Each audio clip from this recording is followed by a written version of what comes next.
U City'dagi faoliyatini juda og'ir boshlagan edi. Debyut o'yinida, ya'ni Chelsea'ga qarshi bahsda u jiddiy xatoga yo'l qo'yib golga sababchi bo'lgan.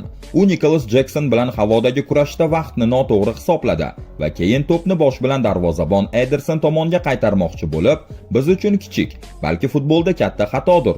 Nima bo'lsa ham xato qildi. Oradan atigi 1 daqiqa o'tib Husanov sariq kartochka ham oldi. Keyin esa u Cole Palmerni onsaytda qoldirib yubordi. Yana xavfli vaziyat yuzaga keltirdi.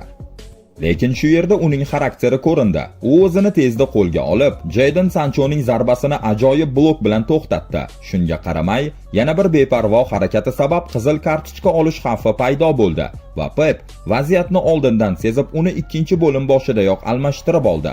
U maydonni tark etayotganida muxlislar uni tik turib olqishlashdi. Lekin bu olqish ko'proq qo'llab-quvvatlash emas, hamdardlikka o'xshardi. Sky Sports'dagi sharh davomida Gary Neville shunday dedi: "Bu yigit uchun yig'lagim kelib ketdi."